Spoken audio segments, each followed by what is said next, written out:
the past to future play or change, yeah. Emotions are valid. Goal is not to be triggered every time. Never mind, it's just life.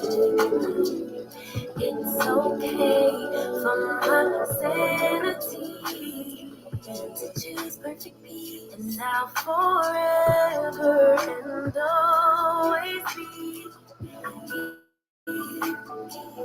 present. I am enough as I am. I am fully equipped.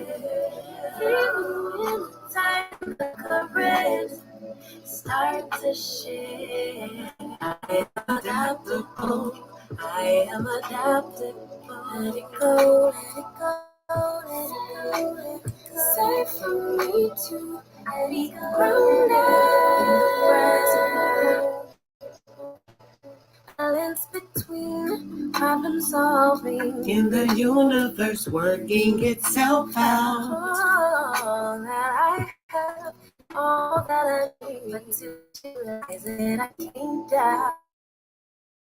No doubt. My emotions are fit, but the Goal is not to be triggered every time.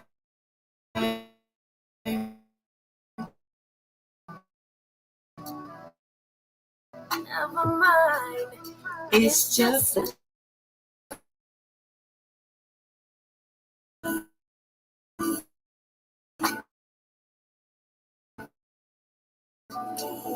present. I am fully Tighten the currents. Start to they starting already.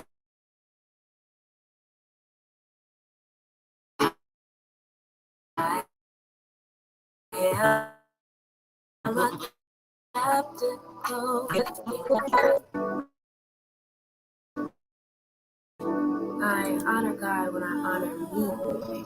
Honor God when I honor you.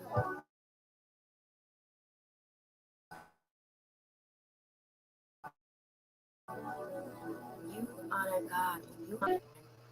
All right, let's get to it. This is gonna be a short one. I'm gonna do a little quick read.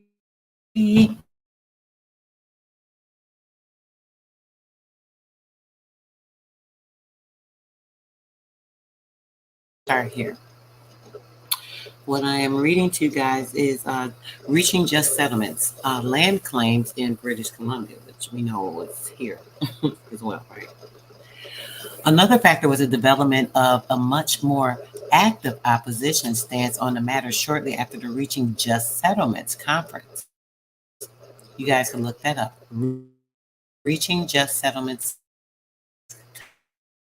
conference. Governments continued to mount as the British Columbia New Democrats ensued a policy paper entitled Towards a Just and Honorable Settlement of the Indian Land Question in British Columbia. You guys get that?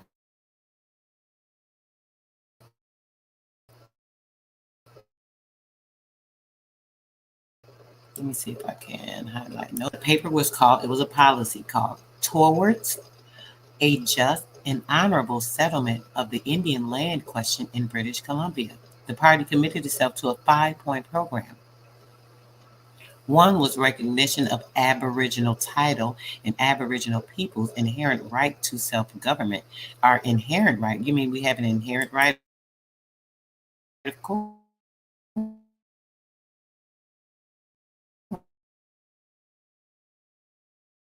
Because we are heirs to the rights of man. Modern day treaty negotiations to achieve a just and honorable settlement. Question 3. Recognition of third-party negotiated treaties on the land initiatives in both Aboriginal and non-Aboriginal communities resulting from settlement of the land question. Renewal of constitutional progress aimed at entrenching Aboriginal people's inherent right to self government in the Constitution of Canada. With the articulation of its new policy on the Aboriginal land question, the provincial government moved quickly to adopt many of the points of the new Democrat policy. A key difference remains between the two parties, however, and that difference resolves around the question of Aboriginal title. The Zam government has a long British Columbia to the negotiable table, but it still adheres to its traditional position that Aboriginal title does not exist. And if the courts find that it does exist, the financial responsibilities for extinguishing such title are the concern of the federal government. What do you guys think of that? Peace, peace, and bless.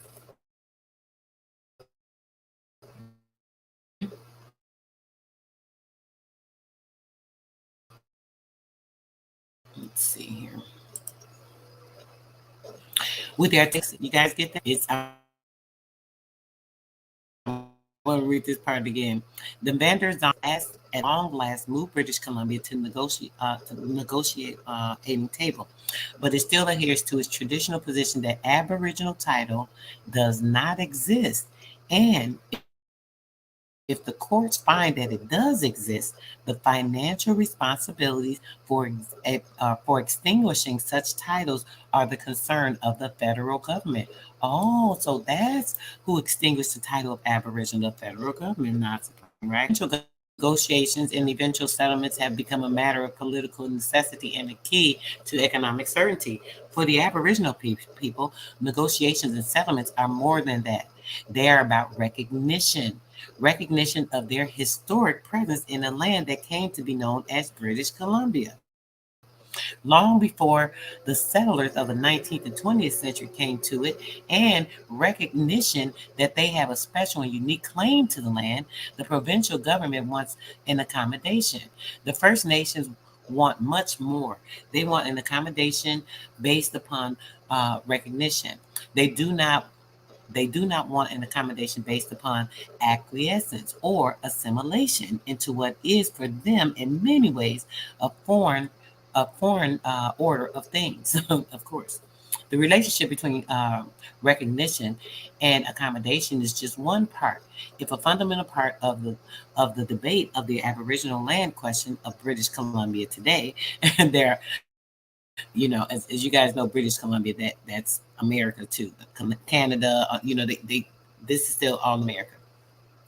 There are other issues. Some have to do with the nature, extent, and future status of Aboriginals' rights, such as those which relate to hunting, fishing, and self-government. Self-government itself is an overarching issue. Does Aboriginal self-government mean something close to municipal government? Does it mean national sovereignty? What actually does it mean? Hmm. There are other issues. How will the land and resources be managed and conserved after settlements? Who will own these lands and resources, and who will pay for the settlements? How can somebody own the land, the natural land? Will settlements impact on different sectors of the economy in various regions in different ways? And if so, how will they do so? What will be the role of the federal and provincial government in reaching and implementing settlements? Indeed, what will be the role of other British Columbians and so called third parties? Will they have a role? Will they find themselves strangers in their own land, or will they, for the first time, be part of a British Columbia where economic destiny is not determined by the needs of forces that are external to the province? As 1990 drew to a close, these issues marked the debate as the Aboriginal land questions in British Columbia. They will continue to do so in the coming years. This is a matter which will not go away, nor will the issues relating to it. The exploration of this matter and these issues in the heart of the papers, which read cultural, legal, and formal passport to review the comprehensive the situation in British Columbia mirrors the debate among Aboriginal people in the land, which has taken place from one part of Canada to another in recent years, which is like same thing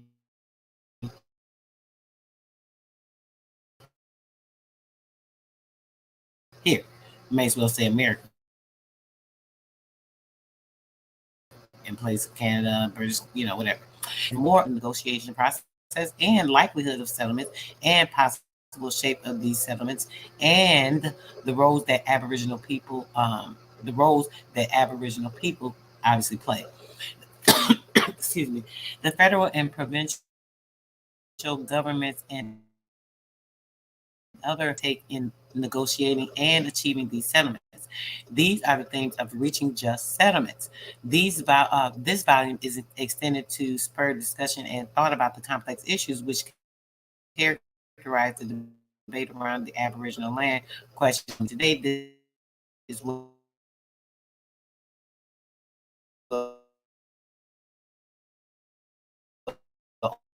such as the right to self-govern, the land and rights and the right to self-govern. It is a fundamental debate, so fundamental that even the words which are used to describe it give rise to further differences on the part of the parties involved. As one reads the individual parts of this book, two major impressions arise over and over. One concerns frustration and apprehension. In many cases, these are overriding emotions. The other relates to the common ground that exists on many fronts all over the world. There is a common ground that is emerging among British Columbians on the Aboriginal land question. The common ground finds its roots on the need for social justice, economic certainty, and political capability.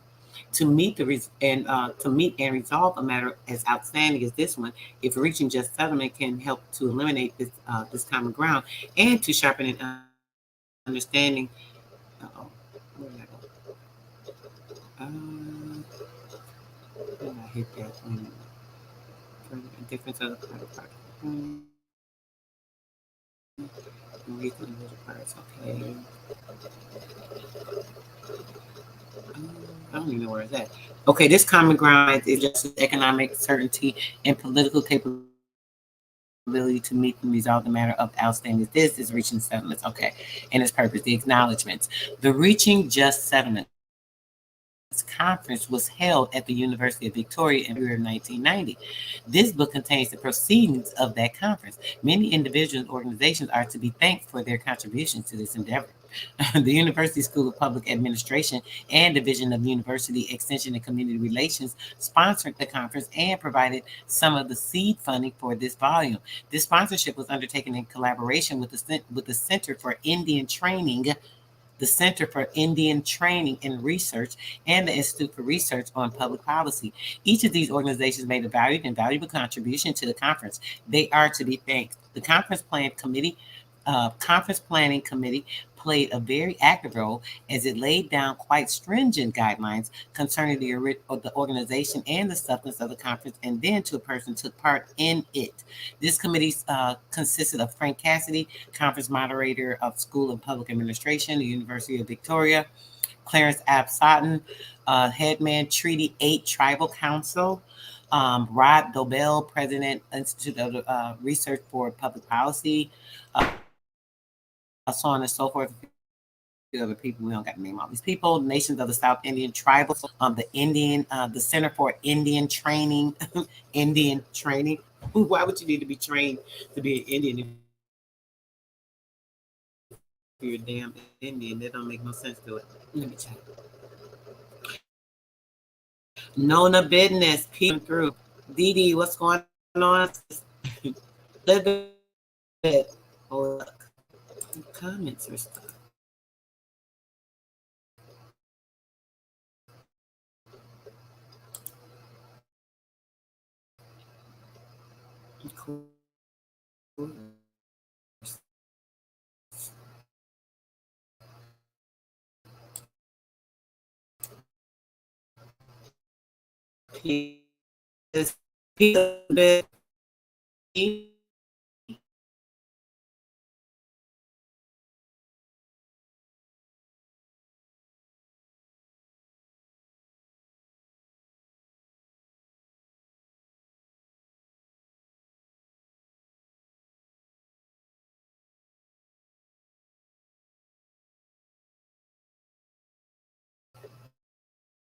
YouTube.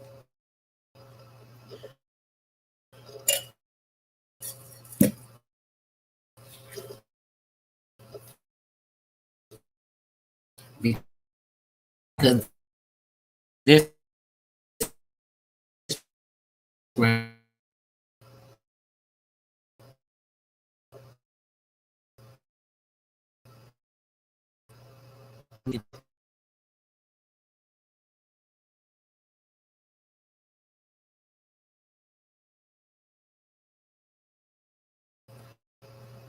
me take off the banners. Maybe that'll help. Do too much on this thing, get to acting crazy.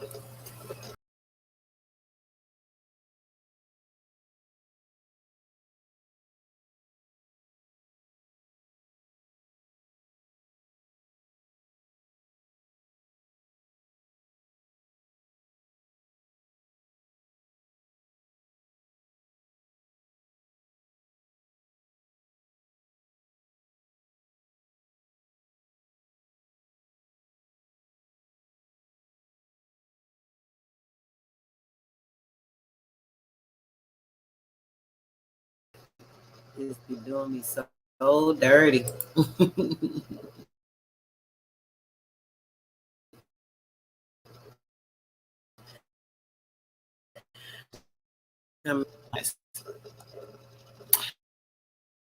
I talked to you guys about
is it better now? Is it better now?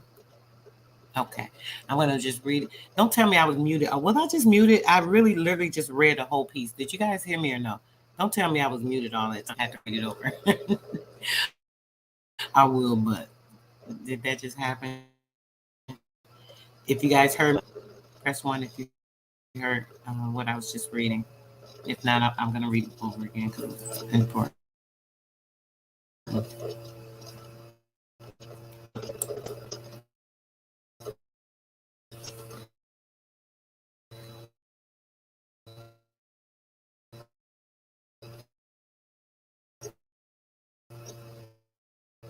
I don't know. Okay, I think it's a little better now. No, okay, hold on. Let's back it up. I'm not going to share it because it might start acting crazy since you can hear me now. I can't see the chat, guys, because I'm over here reading a document now. So if you say anything in the chat, it'll take me a minute and I'll check back with you guys. So let me start over. Let me go back up. All right. What is an estate? We've been talking about the estate, right? Estate planning is what we're doing now in the courses that we're setting up. What is an estate? The estate planning, drawing up of a will, so on and so forth. I'm going to give you some information on an estate so that you can understand the important. Sister, yep, I was muted. I felt like that, Lord. Okay. An estate is everything comprising the net worth of an individual, including all land and real estate possessions, financial securities, cash, and other assets that the individual owns or has the controlling interest in. Their key takeaways. I'll name them. There are 4 bullet points. Number one, an estate is an economic valuation of all the investments, assets, and interests of an individual. Two, the estate includes a person's belongings, physical and intangible assets, land and real estate investments, collectibles, and furnishings. Number three, estate planning refers to the management of how assets will be transferred to beneficiaries when an individual passes away. Or, as you guys know, we are setting up in the course that I'm doing now the living estate and will. Number four, estate taxes may be levied on the value of one's estate at death. Now we're going to go a little bit into understanding estate. Are you guys hearing me fine now? Okay. I think you can hear me good now. All right. Understanding estate. The word estate is colloquially used to actually refer to all of the land and improvements of a vast property, often some farm or homestead or the historic home of a prominent family. However, in the financial and legal sense of the term, an estate refers to everything of the value that an individual owns: real estate, art collections, antique items, investments, insurance, and any other assets and entitlements. And it also used as an overactive way of to refer a person's net worth. Legally, a person's estate refers to an individual's total assets minus any liabilities. The value of a personal estate is of particular relevance in 2 cases: if the individual declares bankruptcy or if the individual dies when the individual debtor declares its assets to determine which of their debts they can be reasonably expected to pay. Bankruptcy proceedings involve the same rigorous legal assessment of an estate that also occurs upon an individual's death. But as you know, we are setting up living because you are living estate in E state energy state. A state, there's a state, and then there's an E state. You are the E state. Estates are most relevant upon the death of an individual. Da, da, da, da. But upon the individual, estate planning is estate planning, which is what we're doing. We are doing estate planning in the course that I am teaching. It is the act of managing the division and inheritance of your personal estate and arguably represents the most important financial planning of an individual's life. Generally, an individual draws up a will, a living will, which is what we're doing, which explains the testator's intentions for the distribution of their estate upon their death, which you are setting it up for the distribution of what you're doing in your living status and state right now. A person who receives an assets through the inheritance is called the beneficiary. You are the beneficiary to estates, trust, and anything that is built or set up under your system, right?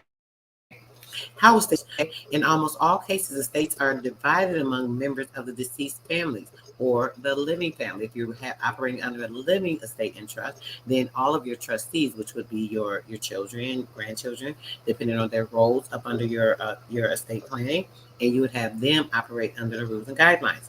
This passage of wealth and from one generation of the family to the next has a tendency to to entrench income in certain social classes of family. Inheritance accounts for a massive proportion of total wealth in the United States and around the world, and is part of responsibility for the president's income inequality, though there are, of course, many other factors. Partially as a response to the stagnation of wealth movement as a result of inheritance, most governments require those in line for an inheritance to pay you are free of inheritance tax. Because why? That is something that is written off. You're operating under their system. And if you're out of the system, you are your own banker. You're setting yourself up to be a banker under your trust, having yourself set up in your own system.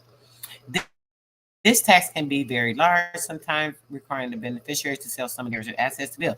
They're speaking about citizens. They're speaking about individuals. Immigrants, they're speaking about the people that do not have rights and ruling to anything that has to be, done up under being indigenous to this particular area, Aboriginal, American Indian, so on and so forth.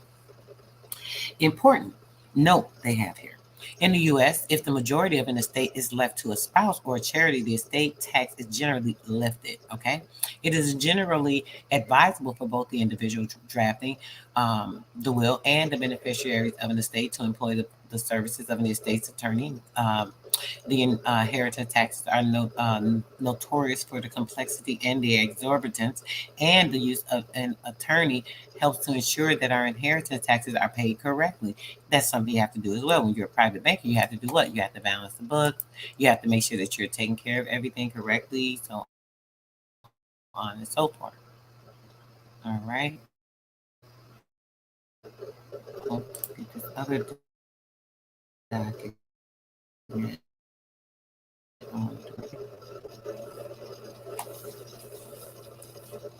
when it comes to the J Treaty.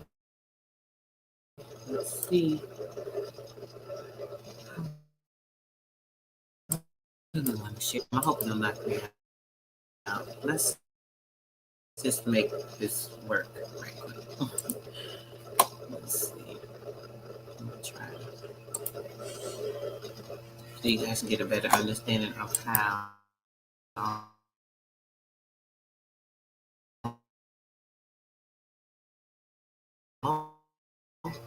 this thing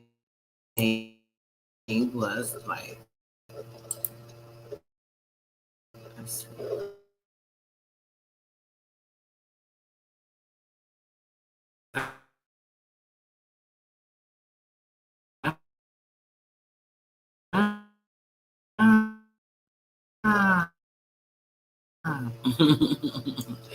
Check it out. It's coming through. Can you hear me? Here it go. Can you guys hear me?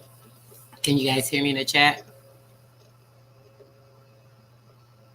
I'm gonna need to stop sharing for you to hear me probably. Let's see. Nobody's saying if they can hear me or not. Can you guys hear me?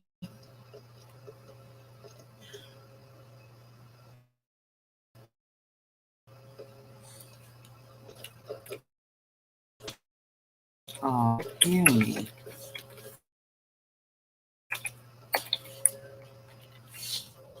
Oh, sis said, okay,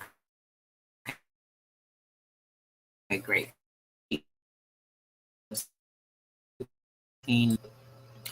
This is the Treaty of Amity, Commerce, and Navigation. Concluded in November the 19th of 1794, ratification advised by the Senate with an amendment of June 24th of 1795, ratified by the President. Ratifications exchanged of October 28th, 1795, proclaimed at February 29th, 1796. His Britannic Majesty and the United States of America, being desirous by a treaty of amity, commerce, and navigation to terminate their differences in such a manner as within reference to the merits of their respective complaints and pretensions, may be the best calculated to produce mutual satisfaction and good understanding, and also to regulate the commerce and navigation between their respective countries, territories, and people in such a manner as to render the same reciprocity beneficial and satisfactory. They have respectively named their plenipotentiaries and given them full powers to treat of and conclude the said treaty, that is to say, His Britannic Majesty has named for his plenipotentiary the right of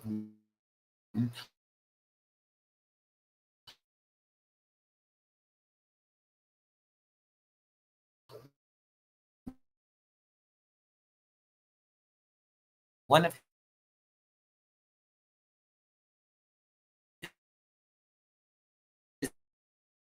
His Majesty's privy and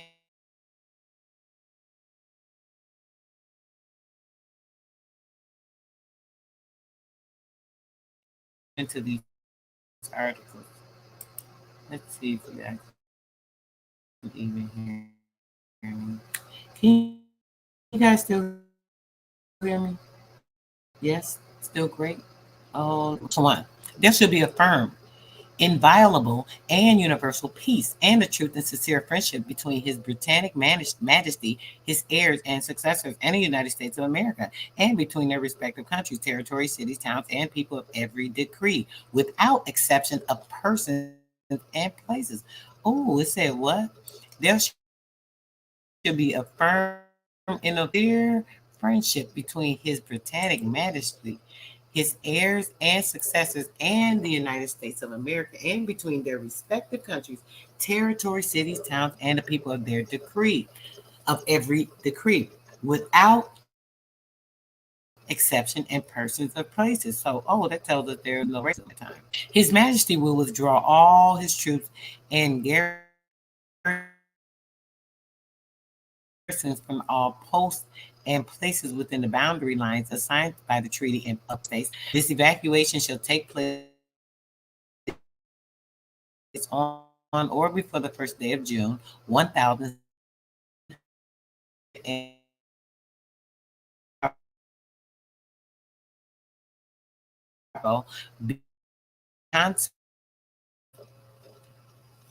The United States, in the meantime, at their discretion, extended their settlements to any part within the said boundary line, except within the precincts or jurisdictions of any of the said posts.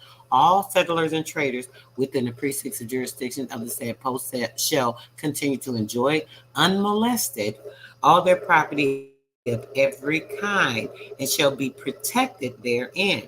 There should be at full liberty to remain there, or to remain with all or any parts of their effects. And it shall also be free to them to sell their lands, houses, or effects, or to retain the property thereof at their discretion. Such of them as shall continue to reside within the said boundary lines shall not be compelled to become citizens of the United States. Let me read that part again.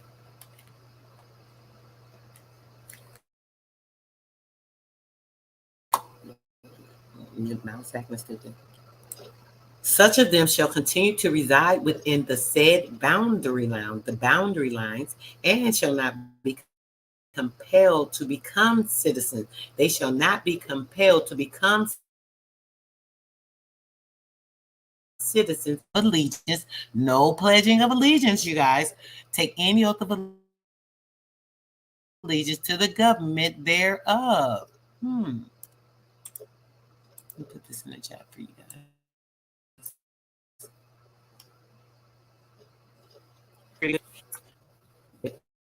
In and out.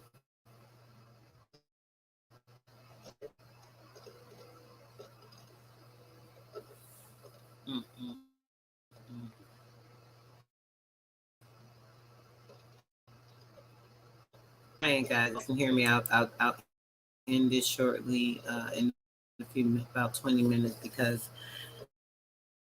I'm not gonna just. I'm definitely gonna figure out this Zoom for the next live I do. I'm gonna continue to try. Let's try that. I don't know if this is much better, but if it is, let's try it again. I'm just gonna continue to read, guys. Yeah, so that's I've just put that in the chat. That portion that's very important. But they shall be at full liberty so to do if they think proper, and they shall make and declare their election. They shall make and declare their election within 1 year after the evacuation aforesaid. And all persons who shall continue thereafter the expiration of the said year without having declared their intention of remaining subjects of His Britannic Majesty shall be considered as having elected to become citizens of the United States. So if you don't declare yourself, you want to be a citizen. It's just that simple. Can you guys hear me now? Is it still clear with me hearing? That can do.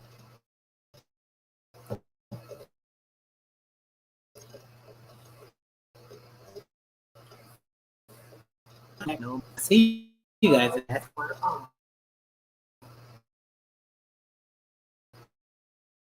I didn't know this thing was on. I see you guys, and then okay. It is also agreed that no, that's not where it was. One of the United States, and also to the end. Okay, I'm gonna read this over. It is also agreed that it shall at all times be free to His Majesty's subjects and to the citizens of the United States, and also to the Indians dwelling on either side of the said boundary line, freely to pass and repass by land or inland navigation into the respective territories and counties of the two parties on the continent of America, where they can freely roam. The country within the limits of the Hudson's Bay Company only excepted, and to navigate all the lakes, rivers, and waters thereof, and freely to carry on trade and commerce with each other. But it is understood that this article does not extend to the admission of vessels of the United States into the seaport. It does not extend the admission of vessels of the United States into the seaports, harbors, bays, or creeks of His Majesty's said territory, nor into such parts of the rivers of His Majesty's said territories as are between the mouth thereof and the highest port of entry from the sea, except in small vessels trading bona fide between Montreal and Quebec, under such regulations that shall be established to prevent the possibility of any frauds in this respect, nor to the admission of British vessels from the sea into the rivers of the United States beyond the highest portals of entry for foreign vessels from the sea. The river Mississippi shall, however, according to the Treaty of Peace, be entirely open to both parties. And then it's further agreed that all proportions places of or places of the United States or any other ports or places of His Majesty's Great Britain, all goods and merchandise whose importation into His Majesty and Great Britain, all goods and merchandise whose importation into His Majesty's said territories in America shall not be entirely prohibited. May freely, for the purpose of commerce, be carried into the same in the matter aforesaid by the citizens of the United States, and such goods and merchandise shall be subject to no higher or other duties than will be payable by His Majesty's subject on the importation of the same from Europe and into said territories. And in like manner, all goods and merchandise whose importation into the United States shall not be wholly prohibited, may freely, for the purposes of commerce, be carried into the same in a matter aforesaid by His Majesty's subject, and such goods and merchandise shall be subject to no higher or other duties than would be payable to the citizens of the United States on the importation of the same in American vessels into the Atlantic ports of the said states. And all goods not prohibited to be exported from the said territories respectively may in like manner be carried out in the same by the two parties respectively, paying dues as aforesaid. No duty or entry shall ever be levied by either party on peltries brought by land or inland navigation into the said territories respectively, nor shall the Indians passing or repassing with their own proper goods and effects of whatever nature pay for the same any impost or duty whatever, paying no taxes, nothing. He just told you that of the Indians.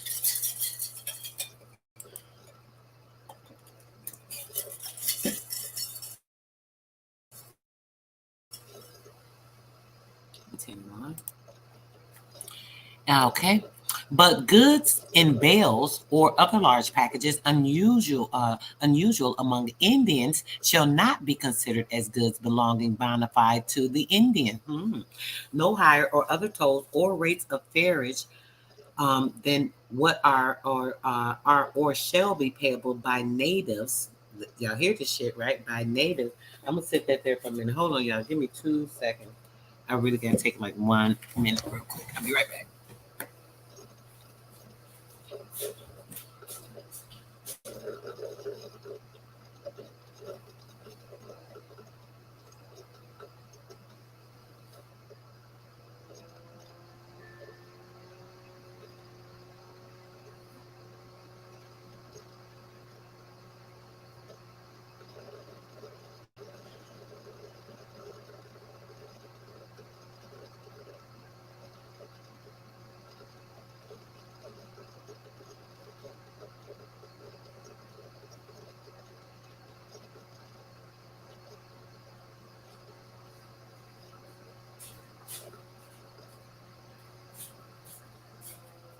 Get a little chilly. Had to turn the heat up a little bit.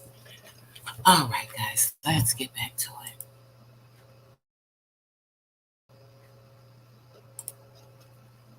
Okay, I'm gonna read that part one more time.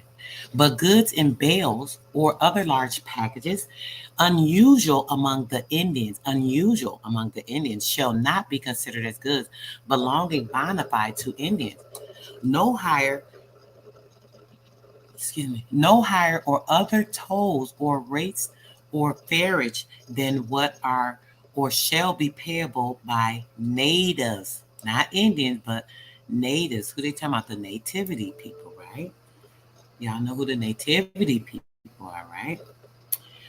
Shall be demanding on either side, and no duty shall be payable on any goods which shall merely be carried over any of the portage or carrying places on either side for the purpose of being immediately reembarked and carried to some other place or places.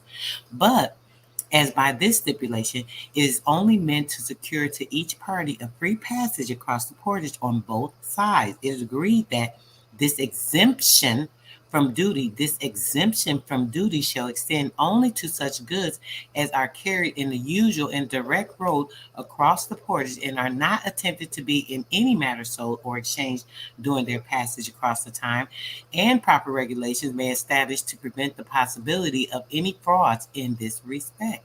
Mm, catching their ass. They can't do nothing. You can't be slick here because they gonna watch you. They got a whole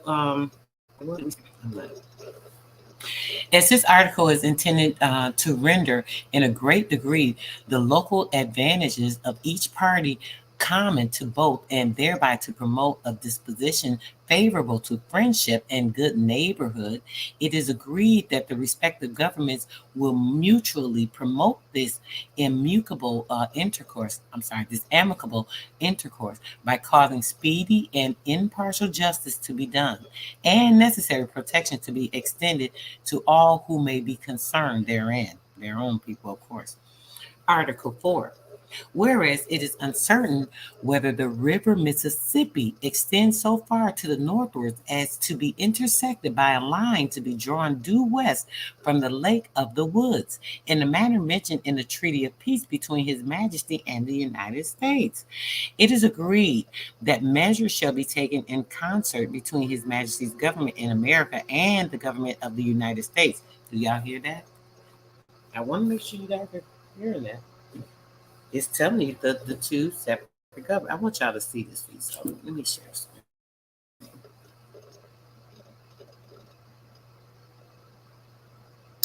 Mm-hmm. Let me try and share it. If it knocks me out, I'll come back in, guys. Let's try.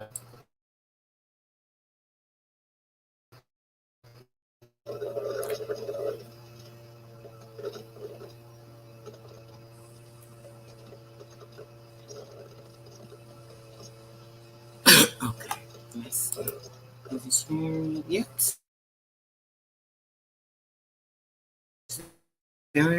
Can you guys hear me? That's the important part. Can you hear me? Can Oh nope, it's gonna start. Dang it. All right, y'all. It's starting. I don't wanna mess up and go out again. Let me just read it again. I'm gonna just read that part over to you guys, right? Article 4 says, whereas it is uncertain whether the river Mississippi extends so far to the northward as to be intersected by a line to be drawn due west from the Lake of the Woods, in the matter mentioned in the Treaty of Peace between His Majesty and the United States. It is agreed that measures shall be taken in concert between His Majesty's government in America. Listen, His Majesty's government in America and the government of the United States. Two different things, right? You, you guys see? I don't want y'all to see that, but I'm going to put it in the chat. Literally. Because we had our own government. His Majesty's government and the government is two totally separate governments. Okay. For making a joint survey of the said river from 1 degree of latitude below the Falls of St. Anthony to the principal source or sources of the said river, and also of the parts adjacent thereto, and that if on the result of such survey it should appear that the said river would not be intersected by such a line as is above mentioned, the two parties would thereupon proceed by amicable negotiation to regulate the boundary line in that quarter, as well as all the other points to be adjusted between the said parties according to the justice and the mutual conveyance and the conformity and the intent of the said treaty. Article 5. Whereas doubts have arisen that river was truly intended under the name of the river St. Croix, the Mississippi River was under the name of the river St. Croix, mentioned in the said Treaty of Peace, and forming a part of the boundary between the described that question shall be referred to the final decision of commissioners to be appointed in the following matter. One commissioner shall be named by His Majesty and one by the President of the United States by and with the advice and consent of the Senate thereof, and the said two commissioners shall agree on the choice of the third, and if they cannot so agree, they shall each propose one person, and the two names so proposed, one shall be drawn by a lot in the presence of the two original commissioners, and the three commissioners so appointed shall be sworn impartially to examine and decide the said question according to such evidence as such respected to laid before them on the part of the British government and the United States, and the said commissioners shall meet in Halifax and shall have power to adjourn to such other places, a place or places, and shall think that it shall see fit. They shall have power to appoint a secretary and to employ such surveys or other persons as they shall judge necessarily. The said commissioners shall, by the declaration under their hands and seals, decide what river in the river St. Croix extended by the treaty. The said declaration shall contain a description of the said river and shall particularize the latitude and longitude of its mouth and of its source. Duplicates of this declaration and of the statement of their account and the journal of the proceedings shall be delivered by them to the agent of His Majesty and to the agent of the United States, whom they respectively appointed and authorized to manage the business of on behalf of the respective governments, and both parties agree to consider such decision as final and conclusive, so as that the same shall never thereafter be called in question or made the subject of dispute or difference between. All right. I'm gonna get about 10 more minutes in here, guys. As I said, it's gonna be very short. Just want to do a little follow-up. I have a little more energy, and we'll be out. I'm gonna read Article 6. Let me see. That's pretty long one, I believe. I feel wrong. Article 6. 7 that long. Maybe I'll do up to Article 6. Or maybe I should skip. Hold on. I might. Hold on one second, guys.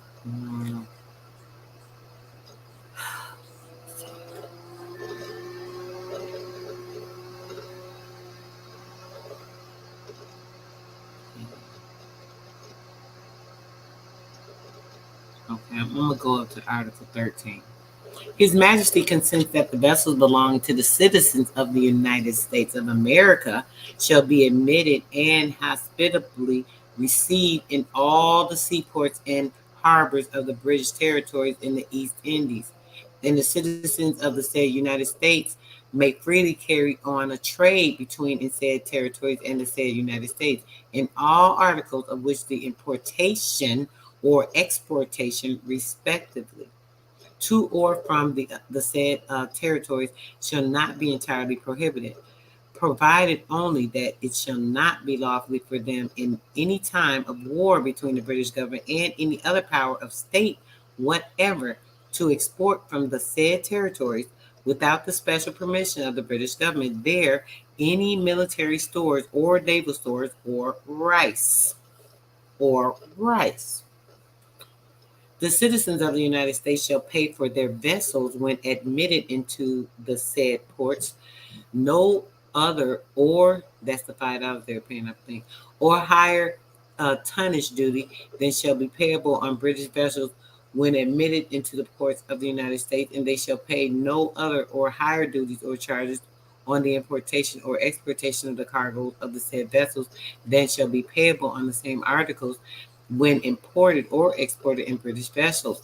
But it is expressly agreed that the vessels of the United States shall not carry any of the articles exported by them from the said British territories to any port of or place, except to some port or place in America, where the same shall be unladen, and such regulation shall be adopted by both parties, or shall from time to time be found necessary to enforce the due and faithful observance of this stipulation.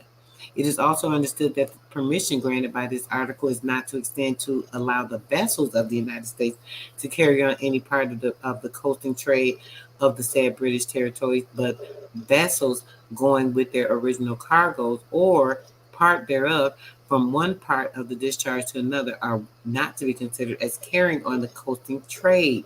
Neither is this article to be construed to allow the citizens of the said states to settle or reside within the said territories, or to go into the interior parts thereof without the permission of the British government established there, and if the transgression shall be attempted against the regulations of the British government in this respect, the observance of the same shall and may be enforced against the citizens of America in the same manner as the British. The citizens of the United States may also touch their refreshment at the Isle of St. Helena, but subject in all respects to such regulations that the British government may from time to time establish there. Excuse me. Let me take a drink, guys.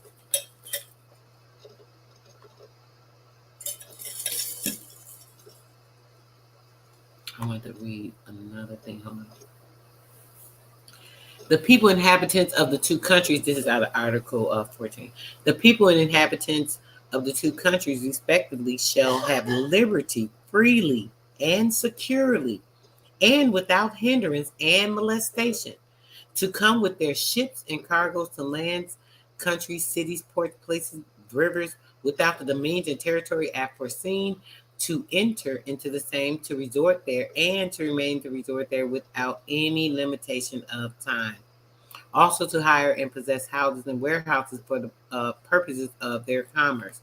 So this is where they start switching. I'm gonna put this drop this link for you guys. I think I'm gonna stop there.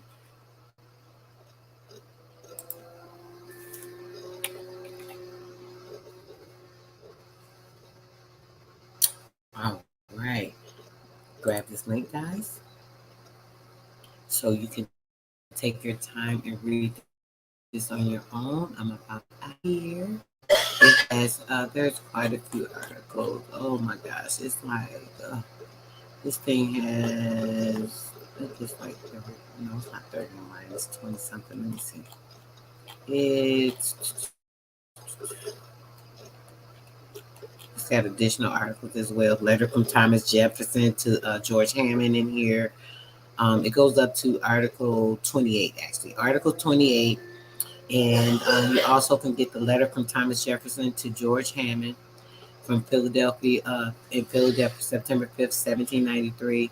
And there's also additional articles in here that you can get explanatory article to the third article of the Treaty of November 19th, 1794, respective to the liberty to pass and repass borders and to carry on trade and commerce. Even, more in depth on that. So that's in there. You'll be able to pull it up. Explanatory article to the West in here. All right, guys. Peace, peace, peace, peace, and bliss. Appreciate you guys coming through. And yeah, I'm gonna. All right. Peace, love, and bliss. I'm out.